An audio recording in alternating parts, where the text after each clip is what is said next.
तो hello everyone, last class में हम लोग स्टार्ट किए थे रेडॉक्स रिएक्शन। ठीक है, उसमें हम लोग अभी फ़िलहाल इतना ही देखे थे कि ऑक्सीडेशन किसको बोलते हैं, रिडक्शन किसको बोलते हैं। ओके, और इसके बाद हमने देखा था कि रेडॉक्स रिएक्शन हम किसको बोलेंगे। नॉर्मली कोई भी अगर एक सिंगल रिएक्शन अगर है, कंप्लीट रिएक्शन की मैं बात कर रहा हूँ, तो उसमें अगर किसी का ऑक्सीडेशन हो रहा है तो साइमल्टेनियसली किसी का रिडक्शन भी ज़रूर हो रहा होगा।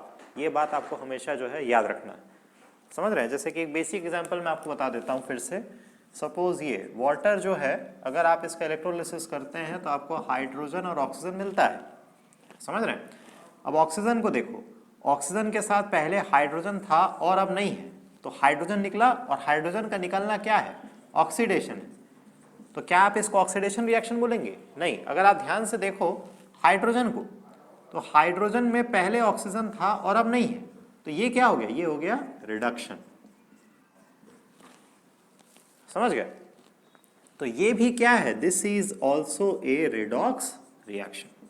ये भी एक रिडॉक्स रिएक्शन है, क्योंकि इसमें दोनों चीजें हो रही है, ऑक्सीडेशन भी हो रहा है और रिडक्शन भी हो रहा है। तो कोई भी ऐसा रिएक्शन जिसमें ऑक्सीडेशन और रिडक्शन दोनों साथ में हो, उसी को हम लोग कहते हैं रिडॉक्स रिएक्शन। समझ रहे बात को? ठीक, इतना आगे समझ में? तो आप चैप्टर में आगे बढ़ते हैं। तो एक बहुत इंपॉर्टेंट टॉपिक है, वो है वैलेंसी, ओके, और ऑक्सीडेशन स्टेट या ऑक्सीडेशन नंबर, एक ही बात है, दोनों में डिफरेंस देख लेते हैं। ठीक, क्योंकि अगला टॉपिक हमारा यही है, ऑक्सीडेशन नंबर, ऑक्सीडेशन स्टेट ही हमको पढ़ना है। तो हम लोग क्या है, पहले डिफरेंस देख लेते हैं। डिफरेंस में आपको समझ में आ जाएगा कि दोनों क्या क्या होते हैं। तो वैलेंसी, वैलेंसी क्या होता है? तो वैलेंसी होता है, it represents the combining capacity of an atom of an element, that is, it is the number of other atoms which joins with a, या join नहीं, combine लिखना चाहिए, which combines with a single atom of that element. एक single atom, किसी भी element के एक single atom के साथ दूसरे किसी एलिमेंट के कितने एटम कंबाइन कर रहे हैं, वो होती है उसकी वैलेंसी। समझ रहे हैं? किसी भी एलिमेंट का अगर वैलेंसी निकालना है तो हम ये देखेंगे कि उस एलिमेंट का एक एटम किसी दूसरे एलिमेंट के कितने एटम के साथ कंबाइन करके आपका कंपाउंड बना रहा है, उसको हम क्या बोलेंगे? वैलेंसी। ठीक, अब इसके बाद आता है आपका ऑक्सीडेशन नंबर। तो इट इज दी चार्ज, ये एक चार्ज होता है, रियल और imaginary, which appears on an atom of a molecule और a unit लिख लेते हैं, और a unit when all the other atoms are removed as ions। ठीक, मतलब एक मॉलिक्यूल या एक यूनिट में से किसी एक एटम का अगर ऑक्सीडेशन नंबर निकालना है तो उसको छोड़ के बाकी सारे जितने भी एटम है सबको हम आयन बना के निकाल देंगे। ठीक, तो उस पर्टिकुलर एटम पे जो चार्ज आएगा उसको बोलेंगे ऑक्सीडेशन नंबर। तो डिफरेंस क्लियर है कि वैलेंसी जो है वो कंबाइनिंग कैपेसिटी है, जबकि ऑक्सीडेशन नंबर एक चार्ज है। समझ रहे हैं? दूसरी बात, it is a positive whole number। ठीक, उसके बाद it cannot be negative, fractional और zero except for noble gases. ये बात आप याद रखना। जीरो किसके लिए होता है? सिर्फ और सिर्फ नोबल गैसेस के लिए उनका वैलेंसी जीरो हो सकता है। बाकी नॉर्मली जो वैलेंसी है वो हमेशा एक पॉजिटिव होल नंबर होना चाहिए, जैसे 1 2 3 ऐसा कोई नंबर होना चाहिए। -1, 1/2 मतलब कि फ्रैक्शनल या डेसिमल में या नेगेटिव भी ये नहीं हो सकता। ठीक। रही बात ऑक्सीडेशन नंबर की या ऑक्सीडेशन स्टेट की, तो it's value can be positive, negative, zero और फ्रैक्शनल। इसकी वैल्यू कुछ भी हो सकती है, पॉजिटिव हो सकता है, नेगेटिव हो सकता है, जीरो हो सकता है या इवन फ्रैक्शनल भी हो सकता है। ये दोनों में बहुत बड़े डिफरेंसेस हैं। किसमें? वैलेंसी और ऑक्सीडेशन नंबर में। वैलेंसी किसी भी एलिमेंट के एक एटम का कंबाइनिंग कैपेसिटी दिखाता है कि उसका एक एटम किसी दूसरे एलिमेंट के कितने एटम के साथ कंबाइन कर सकता है। ठीक। दूसरी बात यह है कि जो आपका ऑक्सीडेशन नंबर है, वो ये बताता है कि अगर उस मॉलिक्यूल में से एक एटम का हमको ऑक्सीडेशन नंबर निकालना है तो उसको छोड़ के बाकी सबको आयन बना के अगर निकाल दें तो उस पर्टिकुलर एटम पे जो चार्ज आएगा उसको हम बोलेंगे ऑक्सीडेशन नंबर। और वो चार्ज रियल भी हो सकता है और इमेजिनरी भी हो सकता है। इसको थोड़ा सा और डिटेल में समझते हैं। ओके, तो आप ध्यान से देखो, सपोज NaCl की बात करते हैं, है ना। NaCl में अगर आप ध्यान से देखो तो सोडियम के एक एटम के साथ क्लोरीन का एक ही एटम कंबाइन कर रहा है। तो अगर मैं वैलेंसी ऑफ सोडियम बोलूं, Na लिख लेते हैं, कितना होगा? 1। और वैलेंसी ऑफ क्लोरीन में अगर बोलूं वो भी कितना है? 1, क्योंकि सोडियम के एक एटम के साथ क्लोरीन का एक एटम और क्लोरीन के एक एटम के साथ सोडियम का एक एटम कंबाइन कर रहा है। समझ रहे हैं? अब अगर MgCl2 का एग्जांपल लेते हैं, ठीक, तो आप बता सकते हैं कि वैलेंसी ऑफ मैग्नीशियम कितना होगा इसमें? 2, क्योंकि मैग्नीशियम के एक एटम के साथ क्लोरीन के दो एटम कंबाइन। ठीक, तो यहाँ पे जो इसकी वैलेंसी है किसकी, यहाँ पे मैग्नीशियम की, वो कितनी हो जाएगी? 2 हो जाएगी। ठीक, और अगर मैं आपको पूछूं कि वैलेंसी ऑफ क्लोरीन कितना है तो आप क्या बोलेंगे? 1, क्योंकि क्लोरीन का एक एटम तो एक ही मैग्नीशियम के साथ कंबाइन कर रहा है ना। मतलब बेसिकली ऐसा है, ये अगर ऐसा है तो क्लोरीन के एक एटम के साथ मैग्नीशियम के एक ही एटम कंबाइन कर रहे हैं कि नहीं? तो मैग्नीशियम की वैलेंसी यहाँ पे 2 है, लेकिन क्लोरीन की वैलेंसी कितनी है? 1। रही बात ऑक्सीडेशन स्टेट की, तो ये देखो, ये है NaCl। NaCl में से अगर मैं क्लोरीन को आयन बना के निकालू, क्लोरीन क्या बनता है? Cl-, तो यहां क्या बचेगा? Na+। तो ऑक्सीडेशन स्टेट ऑफ सोडियम कितना आया? +1। समझ रहे? बिल्कुल NaCl में ही अगर मैं सोडियम को आयन बना के निकाल दूं, क्लोरीन का ऑक्सीडेशन स्टेट निकालने के लिए, तो सोडियम कौन सा आयन बनाता है? Na+, तो ये क्या बचेगा? Cl-। ठीक, तो इसका मतलब क्या हुआ कि ऑक्सीडेशन स्टेट ऑफ क्लोरीन कितना हो जाएगा? -। अगर MgCl2 की बात करें तो MgCl2 में अगर मुझे मैग्नीशियम का ऑक्सीडेशन स्टेट निकालना है तो MgCl2 में से ये क्लोरीन के 2 हैं तो 2Cl- निकालेंगे। 2 यूनिट नेगेटिव चार्ज, मतलब मैग्नीशियम पे क्या बचेगा? 2 यूनिट पॉजिटिव चार्ज। तो ऑक्सीडेशन स्टेट ऑफ मैग्नीशियम कितना हो गया? +2। और इसी MgCl2 में से अगर मैं Mg2+ को खींच के बाहर निकाल दूं, है ना, तो ये क्या बचेगा? 2Cl-। 2Cl- मतलब क्या है? Cl- और Cl-। तो एक क्लोरीन की अगर मैं बात करूं तो ऑक्सीडेशन स्टेट ऑफ क्लोरीन कितना है? -। समझ रहा बात को? तो आपको अब डिफरेंस समझ में आ गया होगा वैलेंसी और ऑक्सीडेशन स्टेट में। अब एक लाइन का क्वेश्चन है कि the valency of sodium in NaCl is +1। क्या ये बात सही है? गलत, बिल्कुल गलत। +1 नहीं, 1।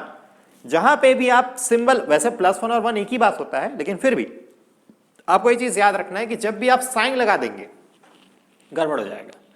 वैलेंसी का कभी कोई साइन नहीं होता, वैलेंसी हमेशा एक पॉजिटिव होल नंबर ही होता है। दूसरी बात, अगर मैं आपको पूछूं oxidation state of sodium in NaCl is 1, क्या ये बात सही है? नहीं, गलत है। मैं बोलूंगा +1। अब आप बोलेंगे +1 1 एक ही तो होता है? होता है, बिल्कुल होता है, लेकिन फिर भी आपको साइन लगाना वहां पे जरूरी है। ठीक है। तो ऑल इन ऑल बात यह है कि NaCl में सोडियम और क्लोरीन दोनों की वैलेंसी 1-1 होती है, लेकिन जहां तक ऑक्सीडेशन स्टेट की बात है सोडियम का +1 और क्लोरीन का -1 होता है। MgCl2 में वैलेंसी ऑफ मैग्नीशियम 2 होता है और वैलेंसी ऑफ क्लोरीन 1 होता है। जहां तक ऑक्सीडेशन स्टेट की बात है तो वैलेंसी ऑफ मैग्नीशियम +2 और ऑक्सीडेशन स्टेट ऑफ मैग्नीशियम +2 और ऑक्सीडेशन स्टेट ऑफ क्लोरीन -1 होता है। तो आपको ये लग रहा होगा अभी कि मतलब वैलेंसी और ऑक्सीडेशन स्टेट न्यूमेरिकली सेम ही होते हैं, सिर्फ साइन का डिफरेंस होता है। कुछ हद तक ये बात सही भी है लेकिन हमेशा नहीं, है ना। अब वैलेंसी निकालना तो आसान है, कोई दिक्कत नहीं है। दिक्कत होता है ऑक्सीडेशन स्टेट निकालने में। अब आप क्या करोगे, कितना आयन बना के निकालोगे। अब ये तो सिंपल था तो समझ में आ गया, है ना। लेकिन अगर कोई कॉम्प्लेक्स मॉलिक्यूल आ गया, है ना, अभी जैसे मैं आपको बोलूं कि भाई आपके पास ऐसा है कि सपोज K4, नहीं वो तो हम लोग पढ़ चुके हैं, आप इसको बता दोगे इसलिए इसको नहीं पूछता मैं सपोज आपको पूछता हूँ H2SO4 में सल्फर का ऑक्सीडेशन स्टेट निकालना है, तब आप क्या करेंगे, यहाँ से हाइड्रोजन को आयन बना के निकालोगे, ऑक्सीजन को आयन बना के निकालोगे, बिना मतलब टाइम लगेगा उसमें। तो कुछ ट्रिक्स होते हैं, कुछ रूल्स होते हैं जिससे आप किसी भी मॉलिक्यूल में एक सिंगल एटम का ऑक्सीडेशन स्टेट निकाल सकते हैं। वैसे तो वो रूल कई सारे होते हैं लेकिन मैं आपको कुछ बेसिक इंपॉर्टेंट रूल्स बताऊंगा, ठीक है। मैं बोर्ड पे लिखूंगा, उसको आपको पढ़ना है, कुछ बेसिक रूल, और कुछ रूल्स ऐसे होंगे जो हम लोग एग्जाम्पल में ही स्टडी कर लेंगे, ठीक है। क्योंकि आप इसको पहली बार नहीं पढ़ रहे, हम लोग S ब्लॉक P ब्लॉक पूरा पढ़े, कई बार ऑक्सीडेशन स्टेट निकाले भी, ठीक है। तो चलिए हम लोग अब पढ़ेंगे rules for finding the oxidation state, ठीक। तो नेक्स्ट आगे हम लोग बात करेंगे rules, okay, rules for calculation of oxidation state. Oxidation state के कैलकुलेशन के कुछ रूल्स होते हैं जो हमको फॉलो करने हैं। क्या क्या वो रूल्स होते हैं आप देखो। सबसे important, oxidation state of fluorine is always -1। हमेशा याद रखना, जहां भी आपको फ्लोरीन दिखा वो हर बार -1 ही लेना है। दूसरी बात, oxidation state of group 1 and group 2 elements is +1 and +2 respectively, ठीक है। तो ग्रुप नंबर 1 और ग्रुप नंबर 2 के जो एलिमेंट्स होते हैं उनका ऑक्सीडेशन स्टेट फिक्स होता है। ग्रुप 1 वाले का कितना होता है +1, ग्रुप 2 मतलब अल्कलाइन अर्थ वालों का कितना होता है +2, ये फिक्स होता है, ये भी चेंज नहीं होगा, ठीक। तीसरी बात, oxidation state of hydrogen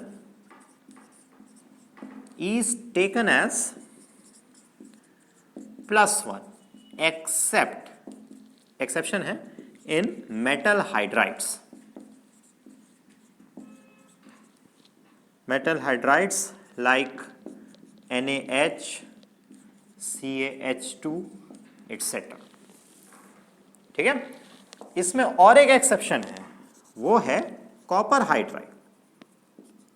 in copper hydride oxidation state of copper, या सॉरी ऐसे लिखेंगे, oxidation state of hydrogen is इसमें +1, ये आपको याद रखना है, ठीक। देखो हाइड्रोजन जो होता है वो दो ऑक्सीडेशन स्टेट डिस्प्ले करता है, +1 -1, लास्ट चैप्टर में ही पढ़े हैं, ठीक। हाइड्रोजन ज्यादातर ऑक्सीडेशन स्टेट जो है +1 ही एग्जिबिट करता है। कुछ कंपाउंड्स ऐसे हैं जहां पे हाइड्रोजन +1 नहीं -1 करता है, ठीक है। और -1 जहां पे करेगा, है ना, कुछ -1 कहां पे करता है, वो मेटल हाइड्राइड्स में। लेकिन एक मेटल हाइड्राइड ऐसा है जो मेटल हाइड्राइड होने के बावजूद भी हाइड्रोजन वहां पे +1 करता है, वो है कॉपर हाइड्राइड। बाकी जितने भी मेटल हाइड्राइड्स है, sodium hydride, calcium hydride, magnesium hydride, हर जगह हाइड्रोजन क्या करेगा, आपका -1 करेगा, और बाकी हर जगह कहां पे क्या करेगा, +1, ठीक है। तो ऐसा है कि हाइड्रोजन का ऑक्सीडेशन स्टेट +1, एक्सेप्शन है मेटल हाइड्राइड्स, और मेटल हाइड्राइड्स में भी एक एक्सेप्शन है कॉपर हाइड्राइड। ये इंपॉर्टेंट है, इसको आप याद रखना, ओके, ठीक।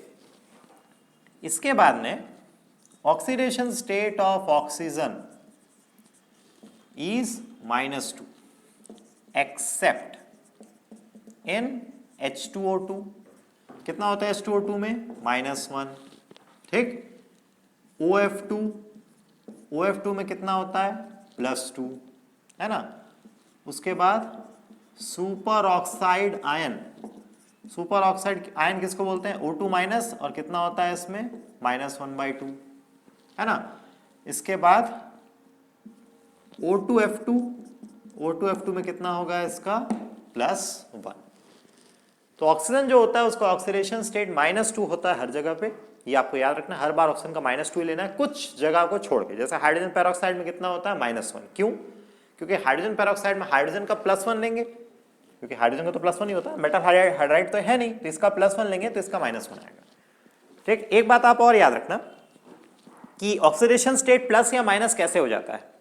अगर एक एलिमेंट X है, X एक एलिमेंट है, उसके सामने आप उससे ज्यादा इलेक्ट्रोपॉजिटिव को रख दो तो ये ज्यादा इलेक्ट्रोनेगेटिव हो गया, तो इसका नेगेटिव ऑक्सीडेशन स्टेट होगा।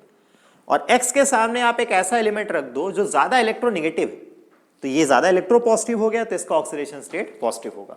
एक बाइनरी अगर मॉलिक्यूल की मैं बात करूं तो जिसमें ऑक्सीडेशन स्टेट मतलब जिसका इलेक्ट्रोपॉजिटिव नेचर ज्यादा होगा वो पॉजिटिव ऑक्सीडेशन स्टेट डिस्प्ले करेगा, और जिसका इलेक्ट्रोनेगेटिव नेचर ज्यादा होगा वो नेगेटिव ऑक्सीडेशन स्टेट डिस्प्ले करेगा।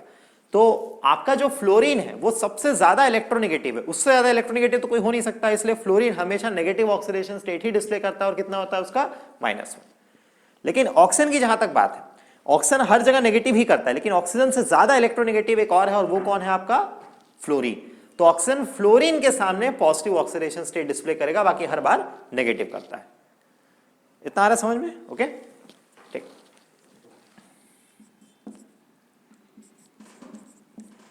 तो दी प्रिंसिपल, ये एक इंपॉर्टेंट पॉइंट है जिसको आप पहले भी पढ़ चुके हो। हैलोजेंस जो होते हैं उनका प्रिंसिपल ऑक्सीडेशन स्टेट कितना होता है, -1 होता है, फिक्स होता है, वो चेंज नहीं होता, ठीक। लेकिन हाँ ये बात जरूर है कि अगर दो हैलोजन मिलकर कंपाउंड बना लेते हो तो एक -1 करेगा, दोनों तो -1 नहीं कर सकते, तो किसको -1 असाइन करेंगे, जो ज्यादा इलेक्ट्रोनेगेटिव होगा उसको आप ऑक्सीडेशन स्टेट -1 असाइन करेंगे, ठीक। इसके बाद oxidation state of sulphur in sulphides is -2। Sulphur का ऑक्सीडेशन स्टेट सल्फाइड्स में -2 होता है। एग्जांपल अगर आपको देखना है तो AS2S3, या फिर और इजी एग्जांपल लिख लो जिंक सल्फाइड, समझ रहे हो।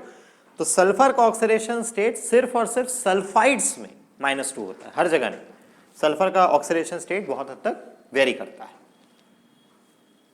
ठीक, समझ रहे हैं। तो इतना रूल मेरे हिसाब से काफी है। अब हम लोग जो है चैप्टर अपना शुरुआत कर सकते हैं। एक बात और आप लिख लो, वैसे तो मैं पढ़ा चुका हूं उसको, लेकिन फिर भी आप लिख लो, the oxidation state of oxygen atoms joined by a peroxide bond is -1। Peroxide bond आपको पता है, दो ऑक्सीजन एटम अगर एक सिंगल बॉन्ड से जुड़े हो तो उसको पेरोक्साइड बॉन्ड बोलते हैं, और पेरोक्साइड बॉन्ड से जुड़े ऑक्सीजन एटम का ऑक्सीडेशन स्टेट कितना होता है, -1 होता है। ये फिक्स होता है, ये कभी चेंज नहीं होता, ये बात आपको याद रखना है, ठीक है। ये भी हम लोग पढ़ चुके हैं पहले, ओके। तो ये कुछ बेसिक रूल थे ऑक्सीडेशन स्टेट कैलकुलेट करने के, और भी कई सारे रूल है। पूरा रूल लिखते बैठेंगे तो 15-20 रूल हो जाएगा, इतना लिखने की हमको जरूरत नहीं है। ये मेन रूल मैंने आपको बता दिया। अब जो है हम लोग सीधे एग्जाम्पल पे आते हैं, और बाकी के रूल आप डायरेक्टली जो है एग्जाम्पल से समझ जाएंगे, ठीक। देखते हैं, तो अब कुछ एग्जाम्पल देखते हैं हम लोग। मैं कुछ इजी एग्जाम्पल से शुरू कर रहा हूँ, ओके। मैं ये मान के चल रहा हूँ कि आप लोग इसको बिल्कुल नहीं जानते, ऐसे हम लोग बिल्कुल जीरो से शुरू करते हैं। तो सपोज H2SO4 की बात कर लेते हैं। अब सवाल ये है कि H2SO4 में ऑक्सीडेशन स्टेट आपको किसका निकालना है। हाइड्रोजन का पता है +1 होता है फिक्स, मेटल हाइड्राइड तो है नहीं कि -1 लेंगे। ऑक्सीजन का -2 फिक्स, क्योंकि ऑक्सीजन का जहां पे चेंज होता है वो एग्जांपल हम लिख चुके हैं, इसमें वो नहीं आता। तो किसका निकालने की जरूरत है, सल्फर की। तो जिसका आपको निकालना हो उसका ऑक्सीडेशन स्टेट को X मानते हैं। तो दो हाइड्रोजन एटम से और एक हाइड्रोजन का क्या होता है +1, प्लस सल्फर का क्या कर लेंगे, X मान लेंगे, है ना। प्लस ऑक्सीजन के 4 एटम है और एक ऑक्सीजन का कितना होता है -2 इज इक्वल टू 0, क्योंकि पूरे मॉलिक्यूल पे कोई नेट चार्ज नहीं, और ऑक्सीडेशन स्टेट चार्ज ही तो होता है ना। तो ये है +2 + x -8 is equal to 0, x - x equal to 0, x equal to क्या हो जाएगा +6। क्या ये ऑक्सीडेशन स्टेट जो आ रहा है वो सही है कि नहीं? बिल्कुल सही है, क्योंकि सल्फर +6 ऑक्सीडेशन स्टेट एग्जिबिट कर सकता है, +6 से ज्यादा नहीं कर सकता। ओके, सेकेंड जो है वो है S3PO4। ओके, फॉस्फोरस का निकालने की जरूरत पड़ेगी यहाँ पे, तो 3 into +1 +x +4 into -2 is equal to 0, +3 +x -8 is equal to 0, x is equal to क्या हो जाएगा +5। समझ रहे बात को? ठीक, तो इस तरह से हम लोग जो है ऑक्सीडेशन स्टेट इजीली कैलकुलेट कर सकते हैं। अब हम लोग कुछ ऐसे एग्जांपल देखते हैं जहां पे ऑक्सीडेशन स्टेट थोड़ा सा चेंज हो जाता है ना। जैसे कि सपोज अगर आपको बोला जाए इसका निकालो S2O8, आप क्या करोगे? 2 into +1 +2x +8 into -2 equal to 0, +2 +2x -16 is equal to 0, x equal to आप सॉल्व करना +7 आ गया। क्या ये सही है क्या? नहीं, क्योंकि सल्फर का मैक्सिमम ऑक्सीडेशन स्टेट +6 ही हो सकता है, तो +7 आ गया, तो कुछ तो गड़बड़ है। तो उस केस में हम लोग क्या करेंगे? क्या दिक्कत था इसमें? इसके स्ट्रक्चर में। अगर आप इसके स्ट्रक्चर को देखते हैं तो इसका स्ट्रक्चर कुछ ऐसा है। स्ट्रक्चर मैं आपको बता चुका हूं।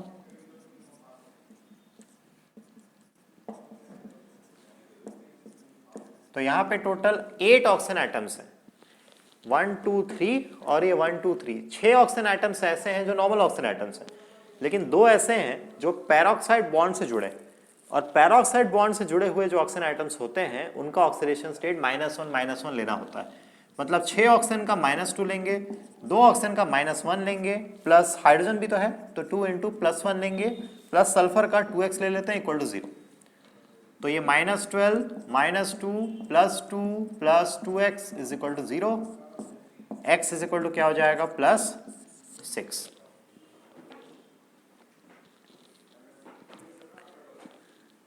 ठीक है, तो इस तरह से हम लोग जो है ऑक्सीडेशन स्टेट को कैलकुलेट करते हैं। क्लियर? अब एक बात आप और देखेंगे, वो है एवरेज ऑक्सीडेशन स्टेट। ठीक, एवरेज ऑक्सीडेशन स्टेट। तो एवरेज ऑक्सीडेशन स्टेट का जो फॉर्मूला है वो है X1R1 X2R2 plus XnRn divided by R1 plus R2 से लेकर के R1। X1 क्या है? Oxidation state of first atom. X2 क्या है? Oxidation state of second atom. ऐसे करते करते Xn क्या हो जाएगा? Oxidation state of nth atom. ठीक, दूसरी बात R1 क्या है? Number of atoms with oxidation state X1। R2 क्या है? Number of atoms with oxidation state X2। और Rn क्या हो जाएगा? Number of atoms with oxidation state Xn। मतलब अगर एक मॉलिक्यूल में एक से ज्यादा एटम्स हैं और सबका ऑक्सीडेशन स्टेट अलग अलग है, तो अगर एक एवरेज ऑक्सीडेशन स्टेट अगर हमको निकालना है तो इस फॉर्मूला को यूज करके हम लोग निकाल सकते हैं। ठीक, अब ये कैसे अप्लाई होगा इसको हम लोग देखते हैं। तो चलिए आगे देखते हैं। हम लोग को जो है, अब मैं कुछ एक्सेप्शनल केसेस आपको बताऊंगा जहां पे ऑक्सीडेशन स्टेट कैलकुलेट करना बिल्कुल मतलब ऐसे नहीं है जैसे अभी तक हम कर रहे थे, थोड़ा सा आपको दिमाग लगाना पड़ेगा। कुछ ऐसे एग्जाम्पल है जिनका आंसर आप तभी दे पाएंगे जब आप पहले उस तरह के एग्जाम्पल पढ़ें। ठीक, तो सपोज जैसे मैं आपको एग्जाम्पल बताता हूँ, 4th नंबर होगा आई थिंक ये, अमोनियम नाइट्रेट। इसमें आपको नाइट्रोजन का ऑक्सीडेशन स्टेट कैलकुलेट करना है। तो हमारे रेगुलर लॉजिक से अगर निकालेंगे तो क्या करेंगे? इसको अगर x ले तो ये भी x हो जाएगा, तो ये हो गया 2x plus 4 into +1 plus 3 into -2 is equal to 0, तो 2x plus 4 minus x equal to 0, तो 2x minus 2 is equal to 0, x equal to क्या हो जाएगा +1। समझ रहे हो? अब ये +1 क्या आया? तो +1 जो आपका आया है वो है average oxidation state of nitrogen आया, ठीक, क्योंकि यहाँ पे 2 नाइट्रोजन है और दोनों का ऑक्सीडेशन स्टेट अलग अलग है। तो अगर आपको कोई ये पूछे कि दोनों नाइट्रोजन का ऑक्सीडेशन स्टेट अलग अलग निकाल के बताओ तो कैसे निकालोगे आप? ठीक है, तो है लॉजिक उसका भी। देखो, अमोनियम नाइट्रेट जो होता है वो एक आयनिक कंपाउंड है, जब स्प्लिट होगा तो वो क्या क्या बनाएगा? Ammonium ion plus nitrate ion, समझ रहे हैं? तो ये हो गया हमारा अमोनियम आयन और ये हो गया हमारा नाइट्रेट आयन, ठीक। यहां पे अगर ऑक्सीडेशन स्टेट दोनों में अलग अलग निकाल लेते हैं तो यहां पे नाइट्रोजन का अगर x है तो 4 इंटू +1 इज इक्वल टू +1, तो x इज इक्वल टू क्या हो जाएगा? इधर आएगा तो -3, समझ रहे हैं? और यहां पे अगर x लेंगे तो x + 3 into -2 is equal to -1, तो x इज इक्वल टू क्या हो जाएगा? +5। समझे बात को? तो यहाँ पे ऑक्सीडेशन स्टेट -3 और वहां पे कितना है? +5। मतलब नाइट्रोजन जो है एक ही कंपाउंड में 2 नाइट्रोजन दोनों अलग अलग ऑक्सीडेशन स्टेट डिस्प्ले कर रहे हैं। एक इंटरेस्टिंग बात और ये भी है कि नाइट्रोजन का मिनिमम ऑक्सीडेशन स्टेट होता है -3, मैक्सिमम होता है +5 और वो दोनों ऑक्सीडेशन स्टेट एक ही कंपाउंड में एग्जिबिट कर रहा है, समझ रहे? तो उसके बाद में ऐसा है, अब ये है इसमें कि सपोज मैं इसको मान लेता हूं x1 पहला ऑक्सीडेशन स्टेट और इसको मान लेता हूं x2 दूसरा ऑक्सीडेशन स्टेट, ठीक। तो R1 कितना हो जाएगा? इस ऑक्सीडेशन स्टेट वाले इसमें कितने एटम है? एक ही है, और इस ऑक्सीडेशन स्टेट वाले उसमें कितने एटम्स हैं? वो भी एक ही है, ठीक है। तो अगर हम लोग कैलकुलेट करें एवरेज ऑक्सीडेशन स्टेट तो कैसे निकालेंगे? x1 R1, x1 कितना है? 3, R1 कितना है? 1, प्लस x2 कितना है? 5 या फिर +5 है ना, और R2 कितना है? 1 divided by R1 plus R2 that is 1 + 1। तो ये हो जाएगा आपका 3 प्लस ये हो जाएगा 5/2, तो 5 + 3 कितना हो गया? 8, और 8/2 नहीं, कुछ गड़बड़ किया गया, हाँ साइन छूट गया, वो -3, ये तो -3 है ना, ठीक। तो -3 के हिसाब से अगर देखें तो ये हो जाएगा -3 + 5/2, ओके। तो ये हो जाएगा 2/2 इज इक्वल टू +1, आया था +1, ठीक है। तो वही होता है कि जब भी आप इस तरह से निकालते हैं, ये x वाले लॉजिक से निकालते हैं, तो जो ऑक्सीडेशन स्टेट आता है वो बेसिकली एवरेज ऑक्सीडेशन स्टेट आता है। और अगर हर आइटम का आपको इंडिविजुअली ऑक्सीडेशन स्टेट कैलकुलेट करने बोले तो आपको थोड़ा सा उसमें जो है सोचना पड़ेगा। एक बात और, अगर जैसे सपोज मैं बात कर रहा था, सपोज नाइट्रिक एसिड की बात करते हैं, HNO3, यहाँ पे नाइट्रोजन का ऑक्सीडेशन स्टेट +5 आता है, तो यहाँ पे नाइट्रोजन का ऑक्सीडेशन स्टेट भी +5 है और एवरेज ऑक्सीडेशन स्टेट भी +5। जब एक सिंगल एटम हो तो ऑक्सीडेशन स्टेट और एवरेज ऑक्सीडेशन स्टेट दोनों का मीनिंग सेम निकलता है, लेकिन अगर एक से ज्यादा एटम हो तो ऑक्सीडेशन स्टेट उसके पर्टिकुलर ऑक्सीडेशन स्टेट को रिप्रेजेंट करता है और average oxidation state collective oxidation state को रिप्रेजेंट करता है। इस बात को आपको थोड़ा सा ध्यान देना पड़ेगा, ठीक। तो ऑक्सीडेशन स्टेट और एवरेज ऑक्सीडेशन स्टेट दो अलग अलग बातें होती है, ठीक है। चलिए आगे देखते हैं। तो कुछ और केसेस हम लोग देखते हैं। सपोज ये है आपका Ki3, इसमें किसका ऑक्सीडेशन स्टेट आपको निकालना पड़ेगा? ऑब्वियसली बात है आयोडीन का। तो आप कैसे निकालोगे? पोटेशियम का एक एटम है और पोटेशियम का +1 होगा, क्यों? क्योंकि पोटेशियम ग्रुप 1 का एलिमेंट है। +3 इंटू x या 3x लिख लेते हैं इज इक्वल टू 0।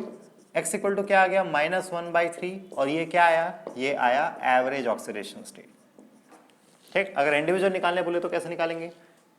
तो देखो, ये जो Ki3 होता है बेसिकली ये पोटेशियम आयोडाइड और I2 का कॉम्बिनेशन होता है। दोनों को अलग अलग लिख लो, Ki और I2। यहाँ पे पोटेशियम का ऑक्सीडेशन स्टेट कितना? +1, और आयोडीन का क्या है? x is equal to 0। x equal to क्या आ गया? -1, इसको x1 ले लेते हैं। I2 में जहाँ तक बात है, अगर आयोडीन का मैं यहाँ पे x मानूँ तो ये 2x हो जाएगा equal to 0, net charge 0। x equal to क्या आ गया? 0, मतलब x2 इक्वल टू 0। तो R1 कितना हो जाएगा? 1, और R2 कितना हो जाएगा? 2, क्योंकि -1 ऑक्सीडेशन स्टेट वाला एक ही आयोडीन है, लेकिन जो आपका 0 ऑक्सीडेशन स्टेट है उसके 2 आयोडीन एटम्स हैं, है ना। तो अगर मैं एवरेज ऑक्सीडेशन स्टेट कैलकुलेट करना चाहता हूँ तो कैसे निकालेंगे? x1 R1 that is -1 into 1 plus X2R2 that is 0 into 2 divided by R1 plus R2 that is 1 plus 2। इसको आप सॉल्व करेंगे, ये तो 0 हो जाएगा, ये -1 और नीचे 3 मतलब -1/3, वही आंसर है जो आपका यहाँ पर आया है। ठीक है, तो ऑक्सीडेशन स्टेट और एवरेज ऑक्सीडेशन स्टेट दो अलग अलग बातें होती हैं। इफ आपका जो मॉलिक्यूल है जिसमें जिस आइटम का आप ऑक्सीडेशन स्टेट निकाल रहे हो उसके एक से ज्यादा आइटम है, अगर उस मॉलिक्यूल में उसका एक ही आइटम है तो ऑक्सीडेशन स्टेट और एवरेज ऑक्सीडेशन स्टेट दोनों एक ही बात होते हैं। ठीक, समझ रहे हैं? अब नेक्स्ट आगे देखते हैं। सपोज ये हो गया आपका Fe3O4, इसमें किसका निकालना पड़ेगा आपको? आयरन का। ठीक, तो Fe3O4 जो होता है ये बेसिकली FeO और Fe2O3 का एक मिक्सचर होता है। तो दोनों को अलग अलग लिख लेते हैं, ये हो गया FeO और ये हो गया Fe2O3, है ना। यहाँ पे आयरन का अगर x लें तो x plus 1 into -2 is equal to 0, तो x इक्वल टू क्या हो जाएगा? +2। इसको मैं x1 ले लेता हूँ, है ना। उसके बाद यहाँ पे आयरन का अगर x लेंगे तो ये हो जाएगा 2x plus 3 into -2 is equal to 0, तो 2x minus 6 equal to 0, x equal to क्या हो जाएगा यहाँ पे? +3। मतलब दो आयरन आइटम्स हैं, तीन आयरन आइटम्स हैं, इसमें से एक का +2 है और बाकी दो का +3। ठीक, तो इसको मैं x2 लिख लेता हूं, तो R1 कितना हो जाएगा? 1 और R2 कितना हो जाएगा? 2। तो एवरेज ऑक्सीडेशन स्टेट निकाल लो। एवरेज ऑक्सीडेशन स्टेट कैसे निकालेंगे? x1 that is +2, R1 that is 1 plus x1 R1, है ना, x1 R1 प्लस x2 मतलब क्या हो जाएगा? +3 और R2 कितना है आपका? 2 divide by R1 plus R2 that is 1 plus 2, ये हो जाएगा +2 प्लस 6 डिवाइडेड बाय 3, तो ये आ जाएगा +8/3 और आप इसको x लेके भी निकाल के देख सकते हैं। ठीक है, तो आई होप आपको क्लियर हो गया होगा, अभी इसमें कोई दिक्कत नहीं होना चाहिए। ठीक, कुछ और एग्जांपल देख लेते हैं। अब जैसे ये है Fe0.94O, इसमें आयरन का ऑक्सीडेशन स्टेट निकालना है, कोई दिक्कत नहीं है, इसको x ले लो, तो x इंटू ये, तो ये हो जाएगा 0.94x plus 1 into -2 is equal to 0, है ना। तो 0.94x इज इक्वल टू +2, तो x इक्वल टू क्या हो जाएगा? +2 डिवाइडेड बाय 0.94। इससे आप सॉल्व कर लेंगे क्योंकि ऑक्सीडेशन स्टेट आपका फ्रैक्शन डेसिमल में भी हो सकता है। ठीक है, इस तरह से न्यूमरस एग्जाम्पल आपको जो है मिल जाएगा। एक जैसे और एक इजी एग्जाम्पल ले लेते हैं, KMnO4। इसमें किसका निकालने की जरूरत पड़ी बताओ? मैंगनीज का, क्योंकि पोटेशियम ग्रुप 1 का एलिमेंट है, +1 उसका फिक्स है, तो 1 into +1 plus x plus 4 into -2 is equal to 0, तो +1 plus x minus 8 is equal to 0, x minus 7 is equal to 0, x equal to क्या हो जाएगा? +7। ठीक, क्लियर? तो ये सारी चीजें आपको पता होना चाहिए। तो पॉजिटिव ऑक्सीडेशन स्टेट जो भी है ये निकालना बहुत आसान है, बशर्ते आपको जो है उसके रूल्स अच्छे से क्लियर होने चाहिए। ठीक, क्लियर? तो कोई भी सब्सटेंस हो उसका ऑक्सीडेशन स्टेट आप इजीली कैलकुलेट कर सकते हैं। ठीक, ओके, तो ये कुछ बेसिक एग्जांपल थे, और जैसे एक मैं एग्जांपल आपको और बता देता हूं उसमें।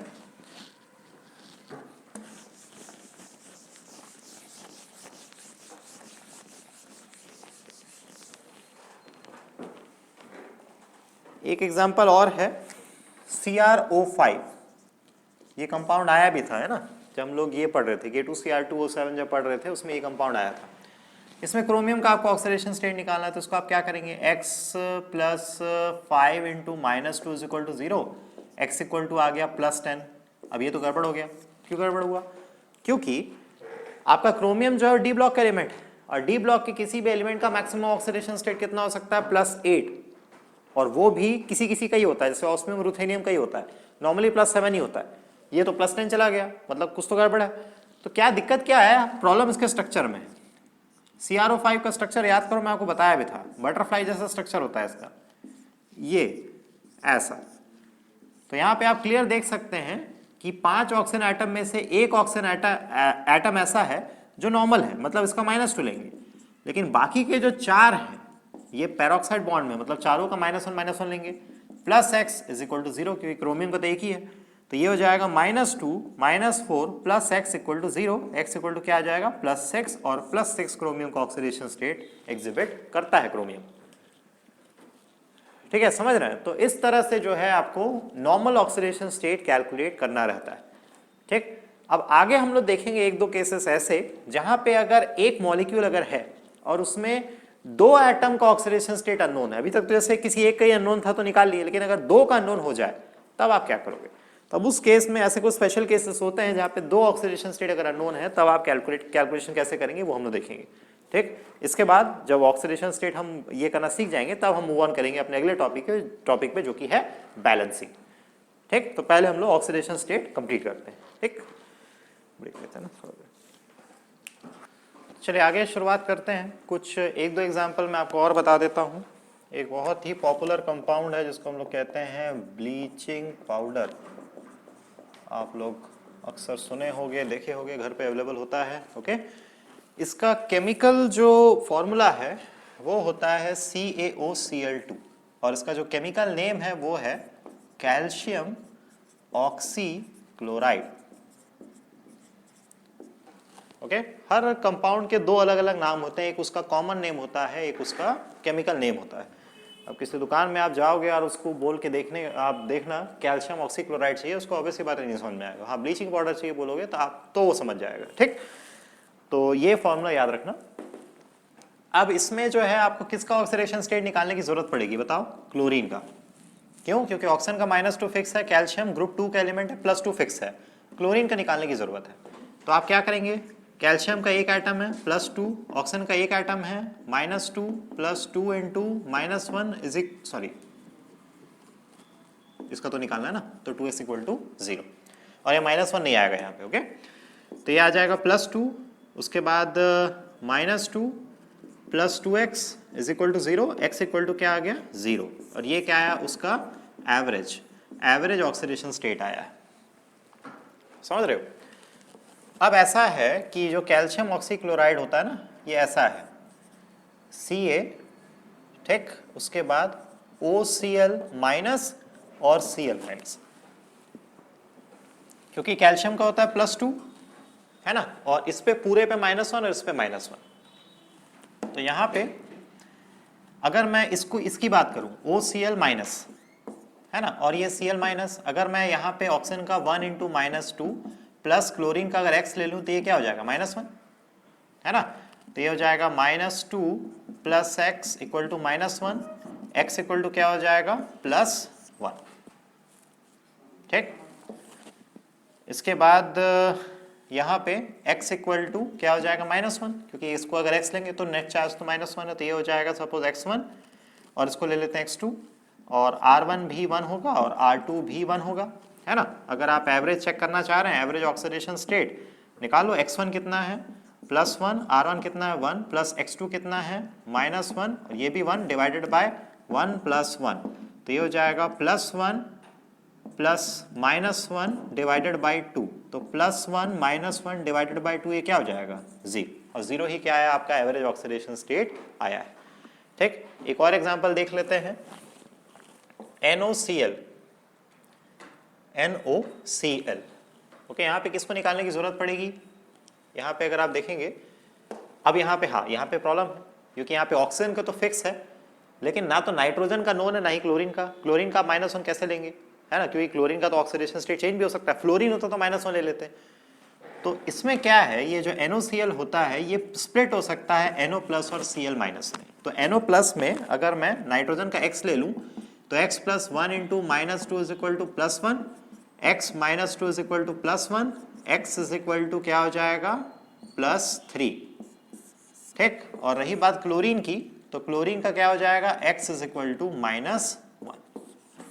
तो इस कंपाउंड में जो नाइट्रोजन है उसका ऑक्सीडेशन स्टेट है +3, और जो क्लोरीन है उसका ऑक्सीडेशन स्टेट है -1।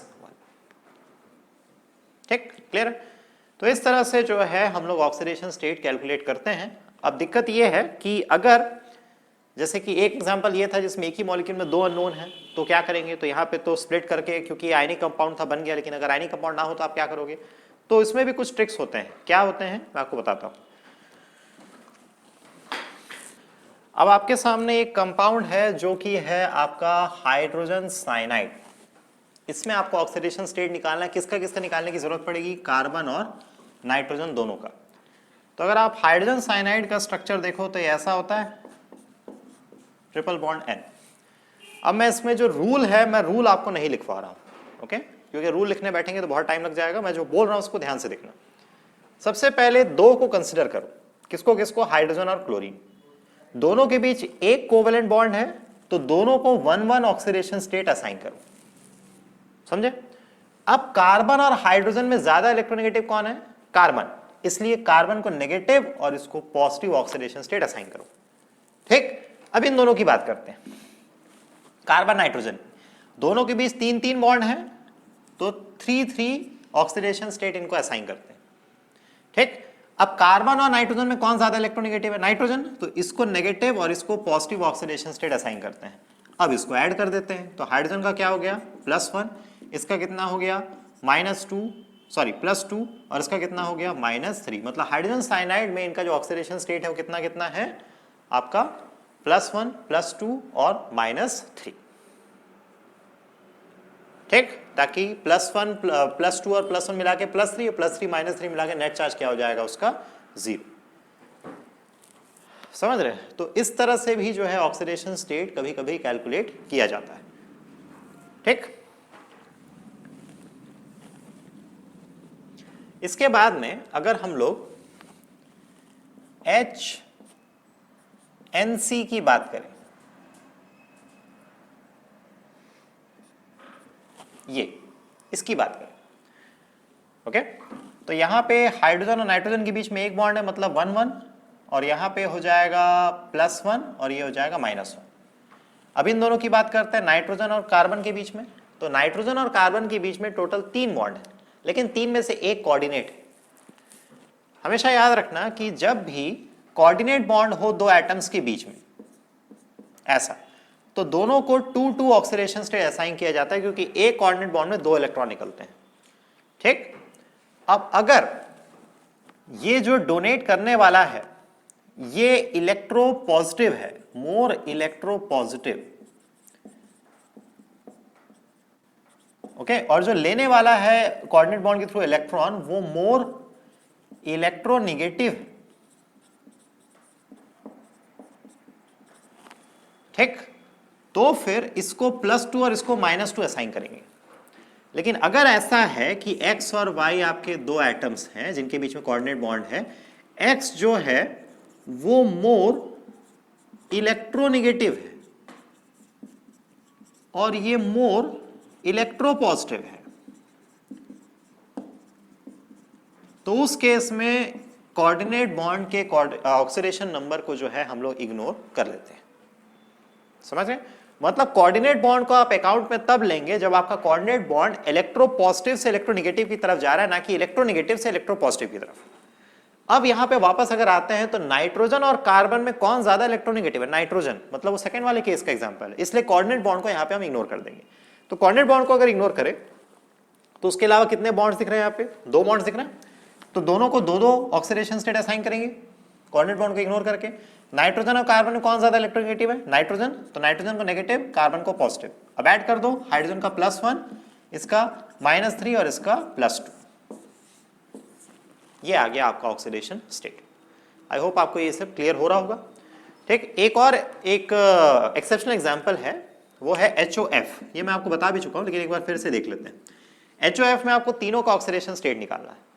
तो ऐसा है कि फ्लोरीन का तो फिक्स होगा -1, क्योंकि फ्लोरीन का -1 के अलावा कोई दूसरा ऑक्सीडेशन स्टेट होता ही नहीं है। दूसरी बात, हाइड्रोजन का भी फिक्स होगा +1। क्यों? क्योंकि हाइड्रोजन का हर जगह +1 होता है। -1 सिर्फ मेटल हाइड्राइड में होता है, ये मेटल हाइड्राइड नहीं है, तो बच गया ऑक्सीजन, तो ऑक्सीजन का निकालना पड़ेगा। तो हाइड्रोजन का 1 × +1 + x + 1 × -1 = 0। तो x = क्या आ जाएगा? 0। तो यही ऑक्सीडेशन, ऑक्सीजन का ऑक्सीडेशन स्टेट भी है और यही उसका एवरेज ऑक्सीडेशन स्टेट भी है।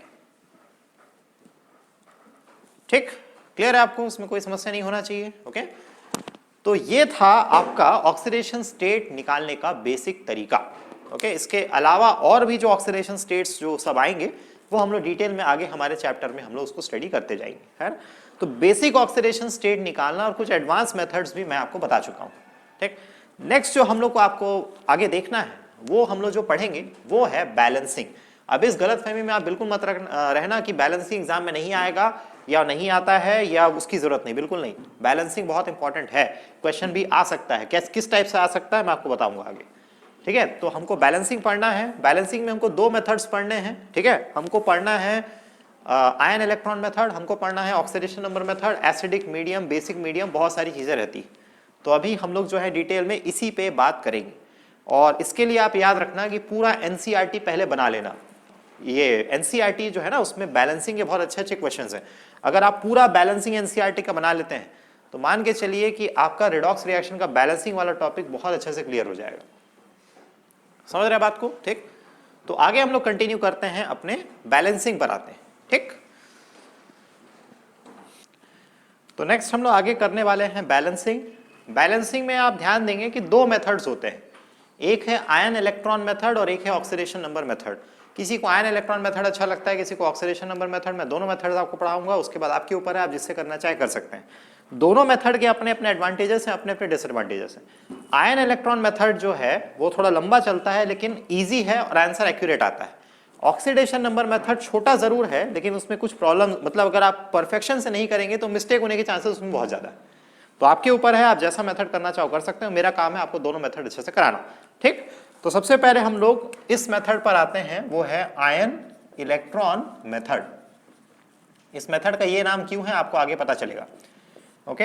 ये होता है long but easy and accurate, ठीक है। ये मेथड जो है थोड़ा लंबा जरूर है लेकिन इजी और एक्यूरेट होता है। अच्छा एक बात और, बैलेंसिंग जो टॉपिक है उसमें अलग अलग बुक्स में अलग अलग तरीके से एक्सप्लेन किया गया है। ये बैलेंसिंग जो मैं आपको बता रहा हूं ये मेरा अपना मेथड है, ओके। हो सकता है किसी बुक में आप देखें तो बोलेंगे कि सर ये स्टेप पहले हुआ, ये स्टेप बाद में हुआ। आपके ऊपर है, आप जैसे बुक से करना चाहो तो बुक से कर सकते हो, लेकिन मैं जो मेथड आपको बता रहा हूँ इससे आपका आंसर कभी गलत नहीं आएगा, ये बात की पूरी श्योरिटी, ठीक। तो चलिए स्टार्ट करते हैं। तो क्वेश्चन हमारा ये है, Cu plus NO3 minus, this gives Cu, या ऐसे लिख लेते हैं इसको, NO2 प्लस Cu2 प्लस, और मीडियम है एसिडिक। मीडियम का बहुत इंपॉर्टेंस होता है रिडॉक्स रिएक्शन में, याद रखना मीडियम का बहुत ज्यादा इंपॉर्टेंस होता है, क्लियर। तो हम सबसे पहले आते हैं स्टेप नंबर 1 पे। तो स्टेप नंबर 1 जो होता है उसमें, स्टेप नंबर 1 में आप क्या करेंगे, calculate oxidation state of each atom. Her atom का ऑक्सीडेशन स्टेट आपको कैलकुलेट करना है। Cu plus NO3 minus, this gives NO2 plus Cu2 plus, है ना। हर किसी का ऑक्सीडेशन स्टेट निकालना है। तो यहाँ पे कॉपर का क्या आएगा, 0। कैसे आया, x ले तो बना लो। यहाँ पे नाइट्रोजन का x लो, plus 3 into -2 is equal to -1, net charge -1 है ना, इसलिए तो x इक्वल टू कितना आएगा, +5। मतलब यहाँ पे नाइट्रोजन का +5 और ऑक्सीजन का कितना है, -2। यहाँ पे ऑक्सीजन का -2 x लेके बनाओगे तो ये +4 आएगा, इतना तो कैलकुलेशन कर सकते हैं। और यहाँ पे क्या आ जाएगा, +2। समझ रहे हैं। तो आप ध्यान से अगर देखोगे तो चलो स्टेप नंबर 3 में लिख लेते हैं, मैं भी डिटेल में करा रहा हूं, फिर धीरे धीरे शॉर्ट करते जाएंगे उसको, ओके। तो आता है next step number 2, mark the atoms undergoing oxidation and reduction.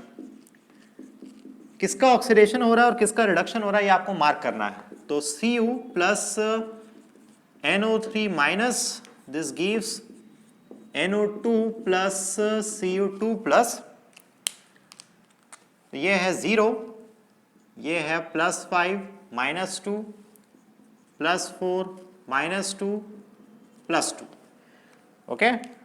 तो 0 से कॉपर +2 में जा रहा है तो उसका क्या हो गया यहाँ पे, ऑक्सीडेशन, समझ रहे हैं।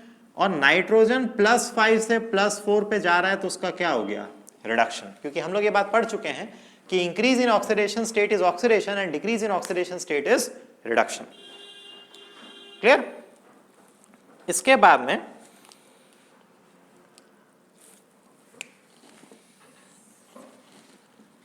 स्टेप नंबर 3 देख लो। स्टेप नंबर 3 है balance all atoms other than oxygen and hydrogen. Oxygen और हाइड्रोजन को छोड़ के बाकी सबको बैलेंस कर दो। ऑक्सीजन और हाइड्रोजन को क्यों नहीं बैलेंस कर रहे हैं उसको लास्ट में बैलेंस करेंगे। ठीक, तो ऑक्सीजन और हाइड्रोजन को छोड़ के यहाँ पे कौन है, कॉपर है ऑलरेडी बैलेंस्ड, नाइट्रोजन है ऑलरेडी बैलेंस्ड। तो इसको इक्वेशन को एज इट इज लिख लेते हैं, वो उसकी जरूरत हमको नहीं पड़ी। ठीक, हाँ उसके अलावा ऑक्सीजन तो है लेकिन उसको अभी नहीं बैलेंस करना है हमको, उसको बाद में करना है, समझ रहे हैं। फिर आता है स्टेप नंबर 4। स्टेप नंबर 4 सबसे इंपॉर्टेंट स्टेप है, ये है separate the reaction into oxidation and reduction half reactions. ठीक है, आपका जो मेन रिएक्शन है ये वाला, इसको ऑक्सीडेशन और रिडक्शन रिएक्शन में स्प्लिट करना है। तो ऑक्सीडेशन रिएक्शन कौन सा है, ऑक्सीडेशन रिएक्शन है कॉपर का कन्वर्शन Cu2+ में, ये ऑक्सीडेशन रिएक्शन हुआ। ओके, और NO3- का कन्वर्शन NO2 में, ये रिडक्शन हाफ रिएक्शन है। समझ रहे हो बात को। ठीक, इसके बाद आता है स्टेप नंबर 5। स्टेप नंबर 5 में हम लोग क्या करेंगे, add appropriate number of electrons in the two half reactions। दोनों हाफ रिएक्शंस में appropriate नंबर के इलेक्ट्रॉन्स हम लोग लगाएंगे।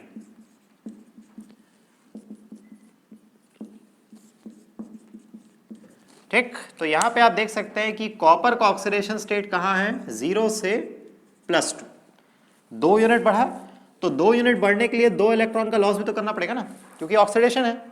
और यहाँ पे नाइट्रोजन +5 से +4 में जा रहा है, 1 यूनिट का डिक्रीमेंट, तो जितने यूनिट का डिक्रीमेंट होता है उतने इलेक्ट्रॉन का क्या करना पड़ता है, गेन करना पड़ता है। आगे समझ में। अब फिर आता है स्टेप नंबर 6। ठीक, स्टेप नंबर 6 होता है equate the number of electrons in the two half reactions. दोनों हाफ रिएक्शंस में नंबर ऑफ इलेक्ट्रॉन को इक्वेट करना है।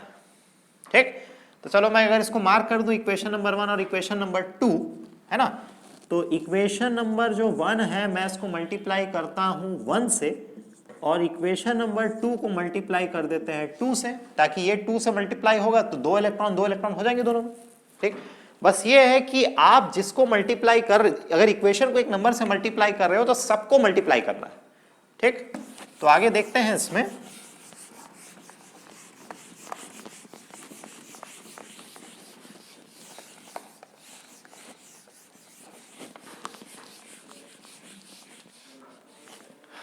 तो अगर इसको मल्टीप्लाई करते हैं हम लोग तो ये बनता है Cu, this gives Cu2 plus 2 electron, और इसको अगर 2 से मल्टीप्लाई कर दे तो ये बन जाएगा 2NO3 minus plus 2 electron, this gives 2NO2। Clear है। ठीक, अब आता है आपका next important step, step number 7।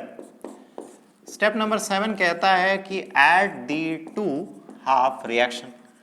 पहले स्टेप नंबर 4 में अलग किए थे, अब वापस ऐड कर देंगे। तो रिएक्टेंट को रिएक्टेंट साइड से, प्रोडक्ट को प्रोडक्ट साइड से, तो Cu plus 2NO3 minus plus 2 electron, this gives Cu2 plus 2 electron plus 2NO2। तो ये 2 इलेक्ट्रॉन कैंसिल आउट हो गया, बचा क्या, Cu plus 2NO3 minus this gives Cu2 plus 2NO2। Electron cancel out होना ही चाहिए, अगर नहीं कैंसिल आउट हुआ मतलब आप कुछ गलत किए। अब आता है सबसे इंपॉर्टेंट स्टेप, स्टेप नंबर 8 है ना। तो लास्ट स्टेप जो है वो है बैलेंस ऑक्सीजन एंड हाइड्रोजन। अब मीडियम पे ध्यान देंगे। मीडियम कैसा था इस रिएक्शन में, मीडियम था एसिडिक, है ना। तो याद रखना कि for acidic and neutral medium balance oxygen atoms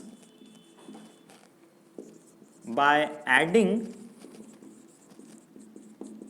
appropriate number of H2O molecules, मतलब कि water molecules on the deficient side and add H plus ions in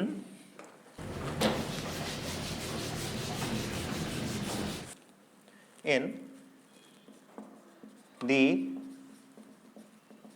deficient side to balance hydrogen atoms. इस चीज को आप याद रखेंगे, ठीक। तो मेन रिएक्शन आपका क्या था, Cu plus 2NO3 minus, this gives Cu2 plus plus 2NO2। समझ रहे हैं? अब ऑक्सीजन और हाइड्रोजन को बैलेंस करना है। तो अगर आपका मीडियम एसिडिक या न्यूट्रल, न्यूट्रल मतलब अगर मीडियम मेंशन नहीं है तो उसको न्यूट्रल मान लेंगे, बेसिक में चीजें अलग हो जाएंगी। तो अगर आपका मीडियम एसिडिक या न्यूट्रल है, उस केस में पहले आप ऑक्सीजन को बैलेंस करेंगे। कैसे ऑक्सीजन को बैलेंस करेंगे, आप देखेंगे किस तरफ ऑक्सीजन कम है। यहां पर ऑक्सीजन 6 है, यहां पर ऑक्सीजन 4 है, तो इस तरफ ऑक्सीजन कम है।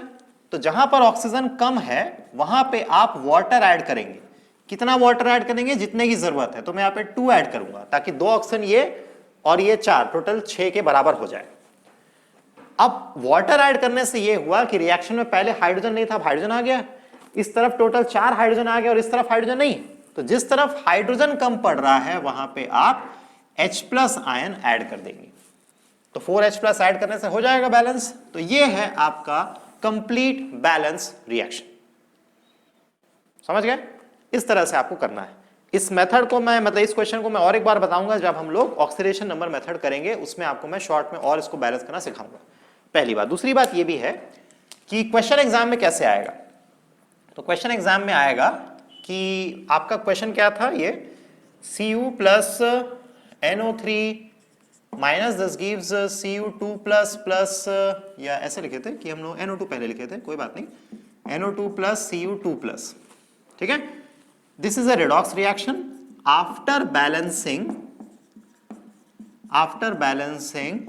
the following equation is obtained। और क्या इक्वेशन मिला, Cu plus x NO3 minus plus y H plus, this gives Cu2 plus plus 2NO2 plus Z H2O। आपको बोलेगा x, y और z का वैल्यू बताओ, तभी बता पाओगे ना जब आप बैलेंस करोगे। 4 ऑप्शन दे देगा आपको, फंस जाओगे इसमें। समझ रहे बात को? तो आपको डायरेक्टली क्वेश्चन में बैलेंस करना नहीं बोला, लेकिन बिना बैलेंसिंग के क्वेश्चन बनेगा भी नहीं। इस टाइप का क्वेश्चन एग्जाम में आ सकता है। समझ रहे बात को? ठीक। तो ये तो अभी स्टार्ट ही किए हैं, नहीं समझ में आया तो भी कोई दिक्कत नहीं है। अभी हम लोग ढेरों एग्जाम्पल करने वाले हैं इसके। हालांकि समझ में नहीं आने वाली कोई बात इसमें है नहीं, मैंने आपको पूरा डिटेल में इसको बताया है। ठीक। तो ये मेथड हमने किया था एसिडिक मीडियम के लिए। बेसिक मीडियम अगर हो, क्वेश्चन अगर चेंज होता है, बेसिक का केस आता है, सब कुछ सेम रहेगा, बस लास्ट स्टेप चेंज हो जाएगा।